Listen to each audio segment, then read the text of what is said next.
अलग जोन में चले जाएंगे और उनको वो चीज़ फिर से याद आ जाएगी कोशिश तो है कि ना ही उनको पुरानी यादें आए, लेकिन इसके साथ में कुछ नई यादें भी लेकर जाएं, ये कोशिश रहेगी। और सर कुछ ऐसे कुछ अलग नया और कुछ अलग सा कुछ करने की कोशिश की गई है सर, इसमें कुछ हमें अलग से देखने को मिलेगा इसमें? देखिए, एक तो ये 2.25 घंटे का प्ले है।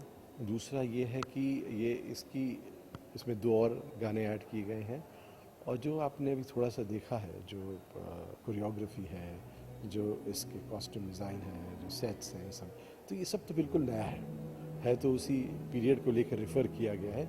लेकिन इसमें जो जो कुछ भी मंच पर आने वाला है, वो चूँकि एक नए मीडियम में आने वाला है, तो वो सब कुछ आपको नया ही दिखेगा।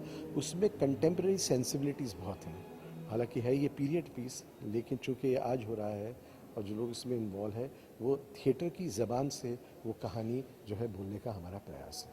तो जैसे कि सर प्रेशर बहुत ज़्यादा बढ़ जाता है जब आप कोई भी हिट या सीरीज़ या जी कोई हाँ। या फिल्म उसको अडाप्टेशन उसका देते हैं। देखिए, प्रेशर बहुत ज़्यादा होता अगर मैं इसे फिल्म बनाता, लेकिन चूंकि ये प्ले है तो प्रेशर है, लेकिन उतना इसलिए नहीं है क्योंकि एक बिल्कुल अलग मीडियम में है, तो आप इसको उसके साथ में कंपेयर कर ही नहीं सकते। अगर फिल्म बनाता मैं, तो जाहिर है कि आप कहते भाई कि हमें मुग़ल आज़म दिखाइए, तो कंपैरिजन सही था। ये कंपैरिजन नहीं होगा, रेफरेंस होगा, तो ये मुग़ल आज़म का रेफरेंस है, कंपैरिजन नहीं। तो एक्टर्स को लेना कितना मुश्किल था आपके लिए इसमें, एक्टर्स को चुनना? जी, सबसे पहले तो एक्टर्स की रिक्वायरमेंट ये थी क्योंकि लाइव म्यूज़िकल है, तो आपने देखा होगा कि हमारी एक्ट्रेस लाइव गाती है, ये कोई रिकॉर्डेड नहीं है। तो लाइव सिंगर्स और उसके साथ में उनकी एक्टिंग और दूसरी सारी चीज़ें बहुत ज़रूरी हैं। तो जो कास्टिंग है वो बहुत अहम है इसमें, और बहुत महीने लग गए हमें करते करते टू गेट द राइट। और हमारे यहाँ ये है कि सिर्फ एक ही एक्ट्रेस नहीं है, दो दो होते हैं, हम दो दो को कास्ट करते हैं कि कभी कोई बीमार पड़ जाए या कोई ये हो जाए। और जो लाइव म्यूज़िकल होता है, उसमें हमेशा ये ट्रेडिशन होता है कि दो दो कास्ट किए जाते हैं, 2 अकबर, 2 सलीम, 2 जोधा, 2 अनारकली, ऐसे होता है इसमें। तो कास्टिंग बहुत ही इम्पॉर्टेंट है, उसमें बहुत वक्त लग गया क्योंकि हमें उस किस्म के सिंगर्स भी चाहिए थे कि जो लाइव गा सकें। सर कितने लोगों की पूरी कास्ट है इसका, थोड़ा ज़्यादा चाहिए? ये लगभग कुछ 65 लोग हैं कास्ट में, और फिर पूरा टेक्निकल टीम बहुत बड़ा है इसमें, तो एट एनी गिवन टाइम कम से कम 120-130 लोग हैं इसमें। ओके सर, और कितनी खास जर्नी थी सर आपके लिए मुगल आजम की, इसके बारे में? ख़ास नहीं, मैंने कहा ये तो ट्रिब्यूट है, तो अब आप इतने बड़े क्लासिक को ट्रिब्यूट देते हैं, तो वो अपने आप में एक बहुत बड़ा जो है हाई है आपके लिए कि आप ये कर रहे हैं और मौका मिला आपको ये करने का। और कुछ अलग एक्सपीरियंस जुड़ा रहा हो अगर आपका इसका इस जर्नी से, मतलब पूरी मुगल आजम की, ऐसा तो आप शेयर करना कोई चाहेंगे? सारे एक्सपीरियंसेस जो है कि आसिफ साहब ने इतने एक्सपीरियंसेस दिए हैं और इतनी सारी कहानी है कि मुझे नहीं लगता कि हमारी कोई कहानी उसके कहीं इर्द गिर्द भी आती है। ऐसी कोई तकलीफ़ या कोई दिक्कत या ऐसा कुछ नहीं। हमारे प्रोड्यूसर्स बहुत ही बेहतरीन हैं, NCPA और शापूजी पालन जी जो ओरिजिनल इसके प्रोड्यूसर, तो वो सब साथ में लगे हुए थे। और सर दर्शकों से क्या कहना चाहेंगे जाते जाते? दर्शकों से यही कहूँगा मैं कि मुग़ल आज़म का ये एक बिल्कुल नया एक नए इंटरप्रिटेशन, सॉरी आप इसके मैं दर्शकों से यही कहूँगा कि ये मुग़ल आज़म के आसिफ का जो मुग़ल आज़म था, ये उसका ट्रिब्यूट है।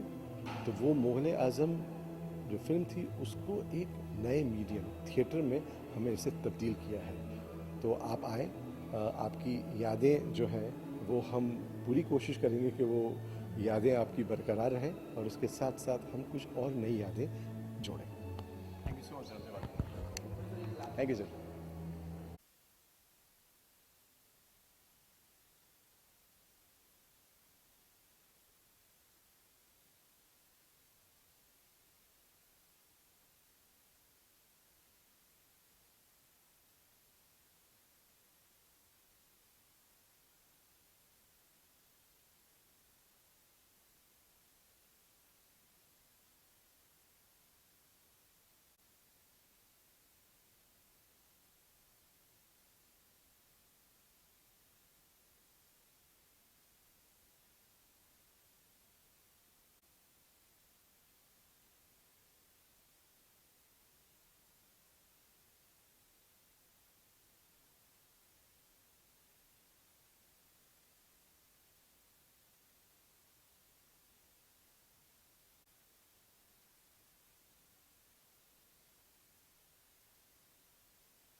मुग़ल आज़म जो है शाहपुर जी पाली जी ने 1960 में प्रोड्यूस की थी और तब फिल्म 85% ब्लैक एंड वाइट में थी, 15% कलर में थी।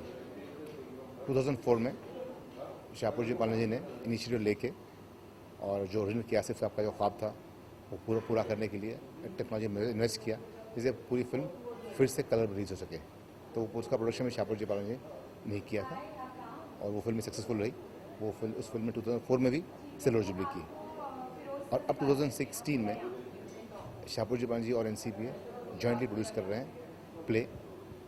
और जो कॉमन बात तीनों में है 1960, 2004 और 2016 में, कि तीनों बार मुग़ल आज़म का जो लेवल और ग्रैंडर स्केल जो है वो बहुत ऊंचा है और हमने जो आसिफ साहब का जो ओरिजिनल थॉट प्रोसेस था मुग़ल आज़म के बारे में उसको बरकरार रखते हुए 2004 में भी इसको बड़े पर्दे पर रिलीज़ किया था और बड़े शान शौकत से रिलीज़ किया था। और अब यहाँ पर जो हम स्टेट प्रोडक्शन कर रहे हैं वैसा प्रोडक्शन कर रहे हैं कि जो हिंदुस्तान ने आज तक कभी देखा नहीं है।